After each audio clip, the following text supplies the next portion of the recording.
So we're ready to unwrap the first stitch. So you've knitted your first group, and then I did the first group to start with just to make it clearer.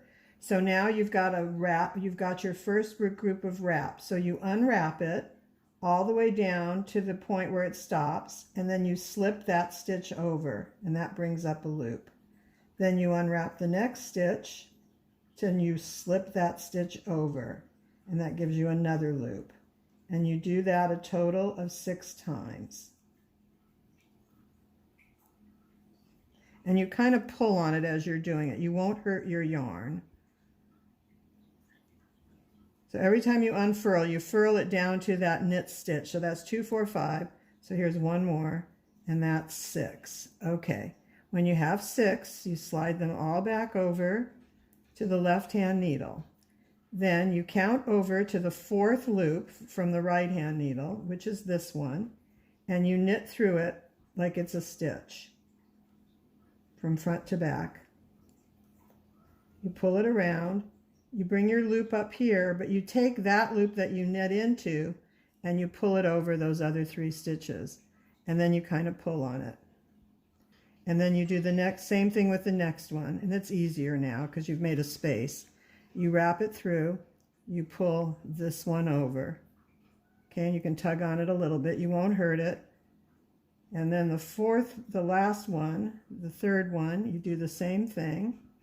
Okay, so you've got 3 stitches now on your right-hand needle, and you've pulled these all over.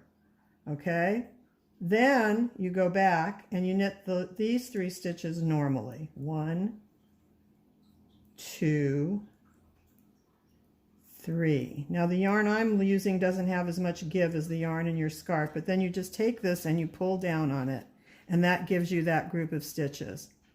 Okay, so now we'll do one more set. So you're going to take this off, you pull it all the way to the stitch, and then you slip the stitch over. That's 1. You pull the next one off all the way to the stitch, you slip it over. You pull this one off all the way to the stitch, slip it over. Total of 6 times.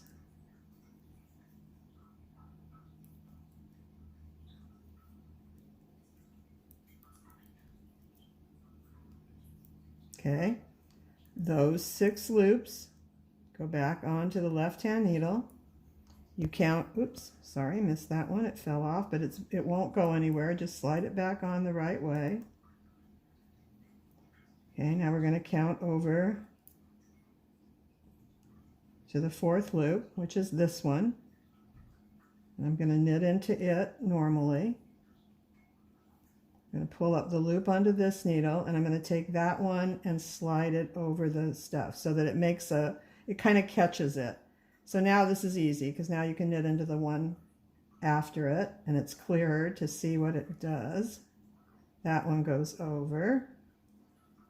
Okay, so now I've got 2 loops on my right-hand needle, and then I do the last one. That gives me a total, and pull this one over. That gives me a total of 3 now that are kind of look like that, sort of slanted. Then I knit these 3 stitches as they are. 1, 2, and 3. Okay? And then I take it and I just pull it down, and that makes it do what it's supposed to do. Okay, then I'm here, I slip the marker, I knit the 3, and the next row is just a normal knit row, and then another knit row, and then you start again following the pattern.